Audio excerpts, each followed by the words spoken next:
Eric Garner said, "I can't breathe," 11 times before passing out and dying. He was unarmed. He was in a chokehold. The New York Police Department policy forbids chokeholds. And Officer Daniel Pantaleo was not charged with the crime. Even though choking was the primary cause of death, the coroner said obesity and asthma were contributing factors.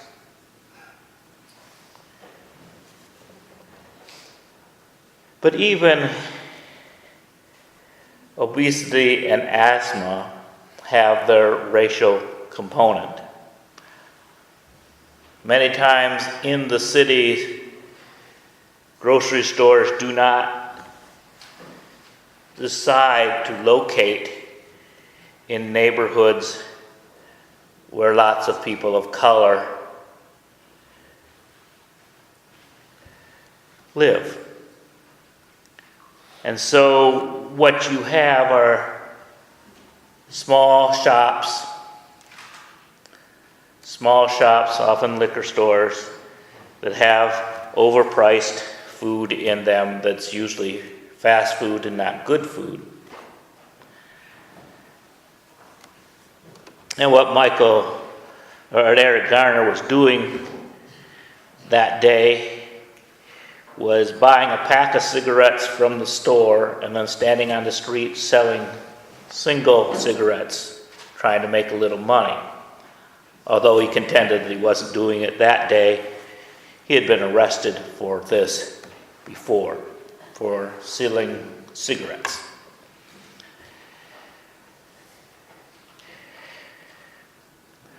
Presence of cigarettes, smoking tends to be prevalent now, mostly among people who have lower incomes. When I was a kid, you'd go to the doctor and the doctor would be smoking.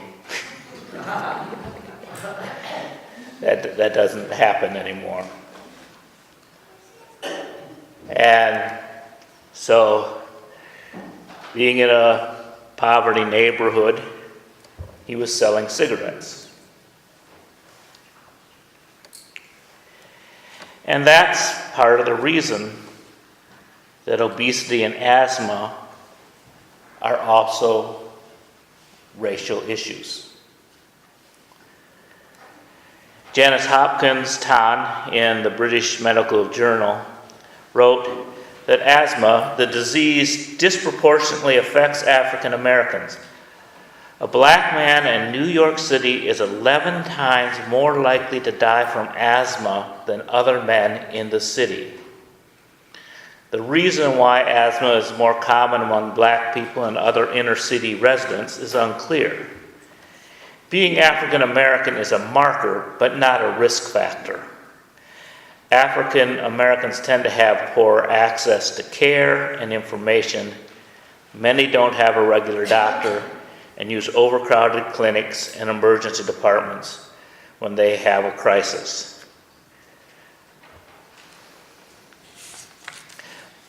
The U.S. Department of Health and Human Services says that in 2012, almost 2.8 million non-Hispanic blacks reported that they currently have asthma.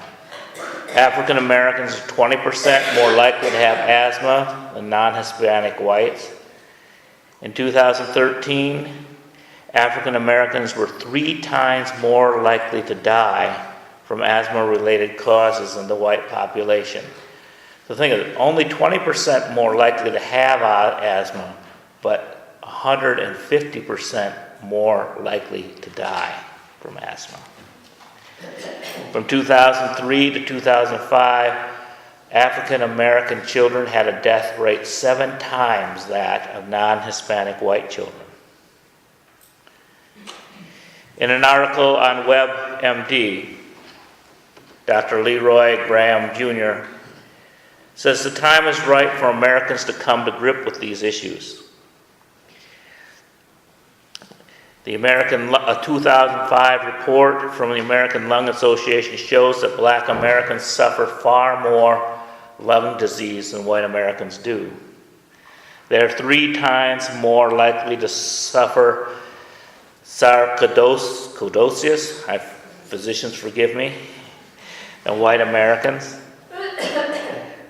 And the disease is 16 times more deadly for blacks than the whites. Black American children are 3 times as likely as white American children to have sleep apnea. And Black American babies die of sudden infant death syndrome 2.5 times as often as white American babies. And Black American men are 50% more likely to get lung cancer than white American men. And Black Americans are half as likely to get flu and pneumonia vaccinations as white Americans. Why? There are a couple of reasons, Graham says. One is that 71% of African Americans versus 58% of white Americans live in communities that violate federal air pollution standards.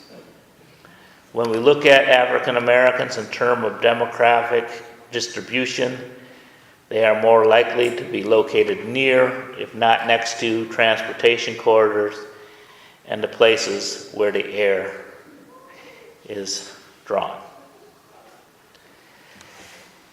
In short, Black access to health care is less than whites. Those who resist health care reform are mostly white, because at present the system works better for whites.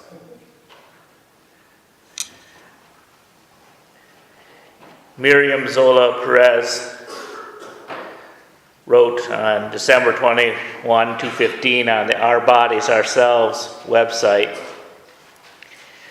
a new issue released by the Center for Global Policy Solutions analyzes health insurance data from 2014 to see what has changed, particularly when it comes to health insurance enrollment among racial groups. The good news is that, likely due to the implementation of Affordable Care Act, also known as Obamacare, every group's insurance rates increased in 2014.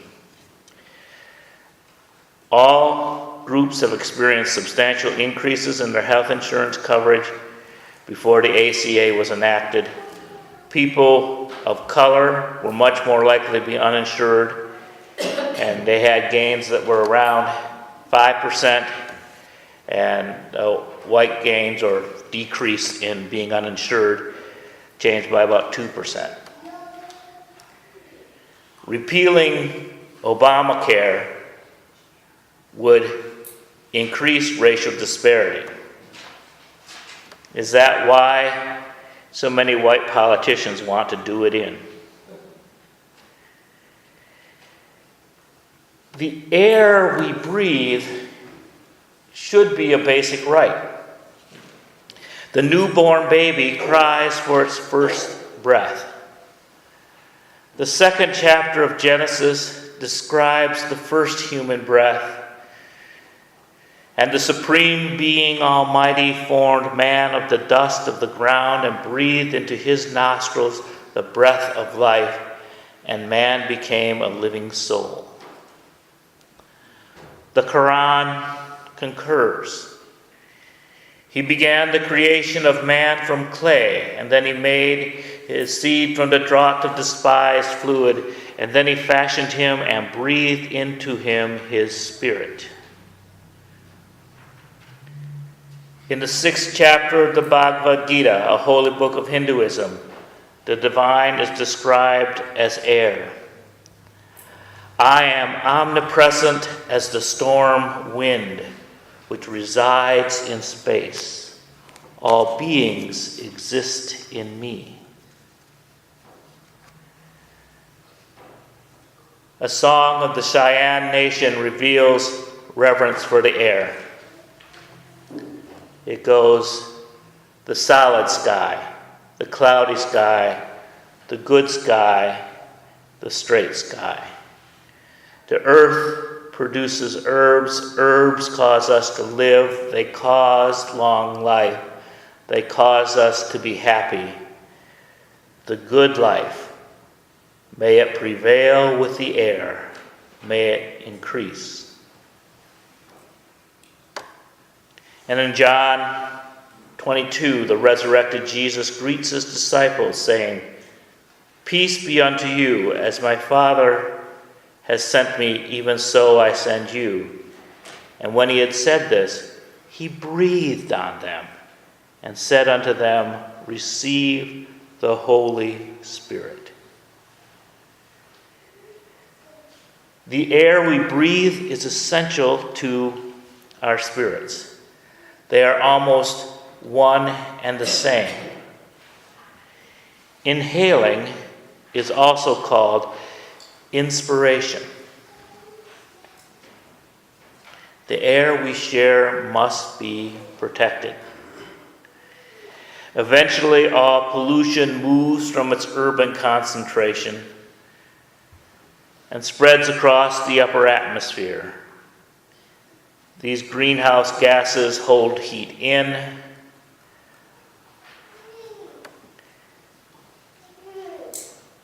relieving the damage of air pollution in minority communities ultimately will help us all. The wealth can move to the suburbs, and that gets too smoky, and finally to the exurbs, and then to the country. But you can't move to a new planet. Yet some insist on polluting this one, denying that any damage is being done. Everything is interrelated. In the words of Dr. Martin Luther King Jr., injustice anywhere is a threat to justice everywhere. The human family is one.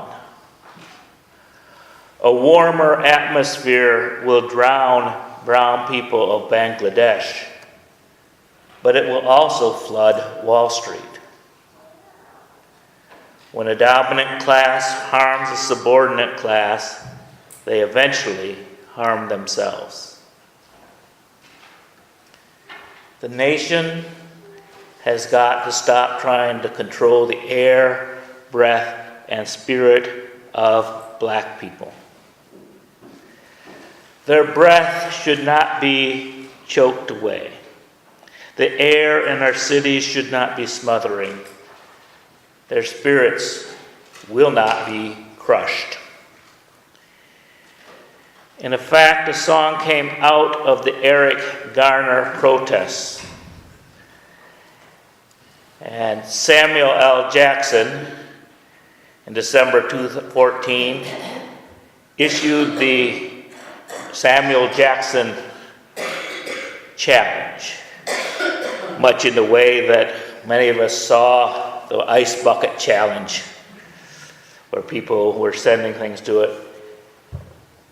This never came to my box. This one didn't catch on like the Ice Bucket Challenge. He challenged people to sing a song. I can hear my neighbor crying, I can't breathe. A reference to the Garner death. Now I'm in the struggle and I can't leave. I think any of us with any compassion who see that videotape say, oh my goodness, now I'm in the struggle, because I can't pretend I didn't see that. And probably the most controversial line of the song is calling out the violence of the racist police. Now, there's been ways to read this. I choose to read it as only the racist police are being called out, the non-racist police are free and clear. But even beyond that, the racist police himself is not being called out. If the racist police follows police procedure and doesn't do the violence, because they're calling out the violence of the racist police. We ain't going to stop till the people are free. We're not going to stop till the people are free. So when you're at home, go on your YouTube, Google the Samuel L. Jackson Challenge. You can hear the song, and Samuel Jackson sings it about as well as I would. But then there are people who, you can hear them really singing this with a lot of spirit. And I think that a death resulting from suffocation, resulting in song, just speaks volumes about the human spirit.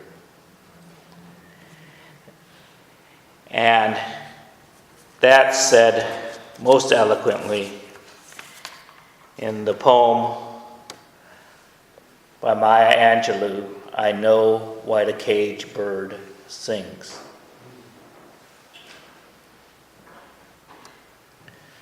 The free bird leaps on the back of the wind and floats downstream till current ends, and dips his wings in the orange sun rays and dares to claim the sky. But a bird that stalks down his narrow cage can seldom see through his bars of rage. His wings are clipped and his feet are tied, so he opens his throat to sing. The caged bird sings with a fearful trill of things unknown but longed for still, and his tune is heard on the distant hill, for the caged bird sings of freedom. The free bird thinks of another breeze, and the trade wind soft in the sighing trees, and the fat worms waiting on the dawn-bright lawn, and he names the sky his own. But the caged bird stands on the grave of dreams. His shadow shouts on a nightmare scream. His wings are clipped and his feet are tied, so he opens his throat to sing. The caged bird sings with a fearful trill of things unknown but longed for still. And his tune is heard on a distant hill, for the caged bird sings of freedom.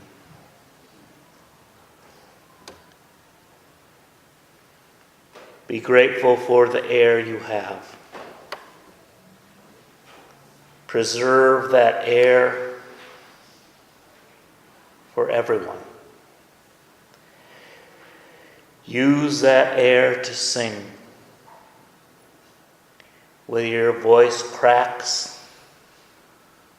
or whether it is pure, the fearful trill of singing for freedom is ours to do.